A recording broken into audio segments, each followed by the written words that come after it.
آئے گی، اور ہر آدمی کا وقت بھی مقرر ہے۔ لِكُلِّ أُمَّةٍ اجل، اللہ قرآن میں فرماتے ہیں کہ ہم نے ہر آدمی کا وقت طے کر دیا۔ فَإِذَا جَاءَ أَجَلُهُمْ لَا يَسْتَأْخِرُونَ سَاعَةً وَلَا يَسْتَقْدِمُونَ، جب وہ وقت آ جاتا ہے تو نہ ایک سیکنڈ ہمارا فرشتہ روح نکالنے والا لیٹ کرتا ہے اور نہ جلدی نکالتا ہے، پورے وقت پر نکالتا ہے۔ اور جہاں نکالنی ہوتی ہے، حدیث میں یہ بات بھی آتی ہے، انسان وہاں خود بخود پہنچ جاتا ہے۔ اللہ تعالیٰ اس کی وہاں کوئی حاجت رکھ دیتے ہیں کہ کسی کام سے وہاں وہ پہنچ جاتا ہے، اور پھر وہاں اس کی روح جو ہے، اصل اس کی موت بعض دفعہ انسان کو لے جا رہی ہوتی۔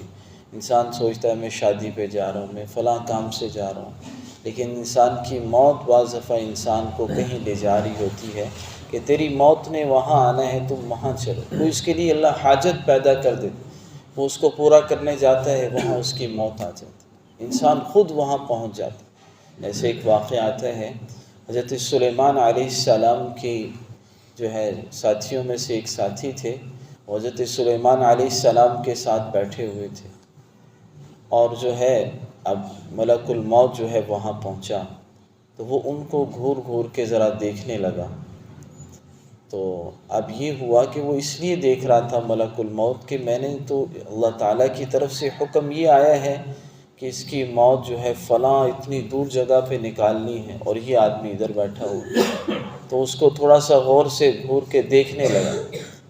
اب وہ پھر تھوڑا سا باہر گیا تو سلیمان علیہ السلام کے جو ساتھی تھے انہوں نے سلیمان علیہ السلام سے کہا کہ فلاں آدمی مجھے لگ رہا ہے کہ مجھے کچھ نقصان پہنچائے گا، بڑے غور سے دیکھ رہا ہے، آپ ایسا کریں۔ وہ فلسطین میں تھے اور اللہ تعالیٰ نے ان کو جو ہے ہواؤں پر بھی جو ہے قدرت عطا فرمائی تھی، ان کو ایسی بادشاہت دی تھی کہ پرندے اور جانور اور ہوا بھی ان کے تابع تھی۔ تو انہوں نے حکم دیا ہوا کو کہ اسے جو ہے وہ جو ہندوستان کے کناروں پر کہیں پہنچا دو، فلسطین سے وہاں پہنچا دیے۔ اب جو ہے ملک الموت جو ہے وہاں پہنچ گیا جہاں اس کی روح قبض کر لی۔ اگلے دن پھر وہ اس مجلس میں گئے ملک الموت حضرت سلیمان علیہ السلام کی، اور سلیمان علیہ السلام نے فرمایا کل تم ہمارے ساتھی کو بڑا گھور کے دیکھ رہے تھے بڑے غور سے، تو کیا ہوا؟ کہا میں یہی دیکھ رہا تھا کہ وہ تمہارے پاس بیٹھا ہے، مجھے حکم یہ ملا کہ اس کی وہ فلاں جگہ پہ اتنی دور اس کی روح نکالنی ہے، تو میں یہی سوچ رہا تھا کہ کیسے وہاں پہنچے گا، تو آپ نے احسان کیا اس کو اتنی دور پہنچا دیا، وہاں میں نے وہاں جا کے اس کی روح کو قبض کر لیا۔ تو یہ ہے کہ اس نے خود کہا کہ مجھے کہیں دور پہنچا دو تاکہ میں جو ہے اس موت سے بچ جاؤں۔ تو بہرحال بات یہی ہے کہ قرآن میں اللہ نے یہ بات عقل ہے کہ اللہ فرما رہے ہیں کہ بے شک جس موت سے تم بچنا چاہتے ہو، بھاگتے ہو، اس سے بچ نہیں سکو۔ فَإِنَّهُ مُلَاقِيكُمْ، یہ تم سے آ ملنے والی ہے، یہ تم سے ملاقات کر لے گی، اس نے آ ہی جانا ہے، اس سے نہیں بچ پاؤ گے۔ ہاں اگر بچنے کی کوشش کرنی ہے تو جہنم سے بچنے کی کوشش کرو، عذاب سے بچنے کی کوشش کرو، اس سے آدمی جو ہے بچ سکتا ہے۔ جیسے حضرت علی کا فرمان ہے، چند جملوں میں اس نے پوری حقیقت کو بیان کر دی۔ حضرت علی کا فرمان ہے الموت لیس منہ الفوت، کہ موت ایسی چیز ہے کہ کوئی انسان اس سے بچ نہیں سکتا۔ ان فررتم منہ اخذکم، اگر تم اس موت سے بھاگو گے یہ تمہیں پکڑ لے گی، نہیں بھاگ سکتے۔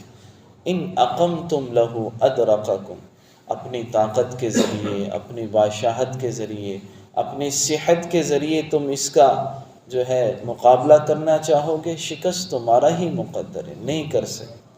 پھر انہوں نے اگلی بات کی کہ دیکھو یہ طے ہے، مرنا ہے، موت نے آنا ہے، فلوحا، تو اب جلدی کرو، کس بات کی جلدی؟ النجا، کہ اللہ کی بارگاہ میں پیش ہونا یہ طے ہو چکا ہے، اس سے نہیں بچ سکتے، تو نجات پانے کی کوشش کرو۔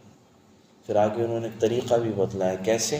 احیا قلبک بالموعظہ، کہ اپنے دل کو قرآن کے ذریعے سے زندہ کرو، وَنَوِّرْهُ بِالْحِکْمَةِ، اور اپنے دل کو منور کرو احادیث مبارکہ کے ذریعے، وَقَرِّرْهُ بِالْفَنَاءِ، اپنے دل میں بار بار یہ بات سوچا کرو کہ مجھے یہاں نہیں رہنا، بار بار اپنے دل میں یہ بات سوچا کرو کہ مجھے اس دنیا کو چھوڑ کر چلے جانا.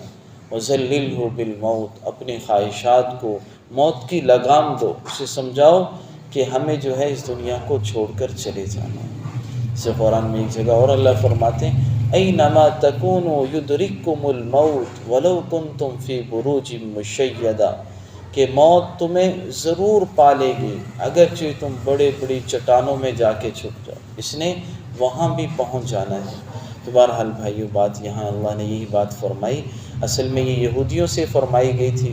پیچھے یہودیوں کے بارے میں آیا تھا نا کہ وہ یہ کہتے تھے، وہ اعمال بھی برے تھے اور رسولوں کی تکذیب بھی کرتے تھے. اس کے بعد ان کا دعویٰ یہ تھا کہ نحن احباء اللہ و ابناؤ، کہ ہم اللہ کے سب سے زیادہ پسندیدہ ہیں، ہم اللہ کے بیٹے ہیں.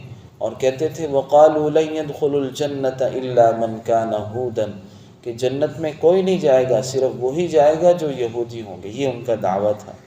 تو اللہ تعالیٰ نے ان سے فرمایا اگر تمہارا دعویٰ یہ ہے، قل یا ایھا الذین ھادوا ان زعمتکم، اے نبی جی آپ ان یہودیوں سے کہیں اگر تمہارا دعویٰ یہ ہے انکم اولیاء للہ، کہ تم اللہ کے دوست ہو من دون اللہ، اور لوگوں کے علاوہ، فتمنوا الموت، تو ذرا موت کی تمنا کرو نا، ان کنتم صادقین، اگر تم سچے ہو.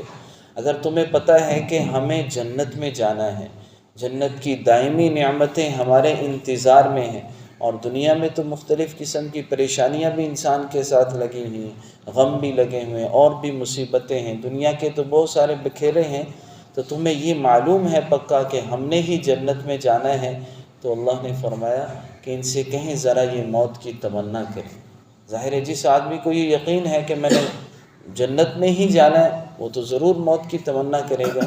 لیکن ان میں سے کسی نے بھی آ کے جو ہے موت کی تمنا نہیں کی. ان میں سے کوئی بھی آ کے یہ کہہ دیتا کہ میں موت کی تمنا کرتا ہوں، حدیث میں آتا ہے ان کو فوراً موت آ جاتی، لیکن کسی نے جو ہے یہ نہیں کیا.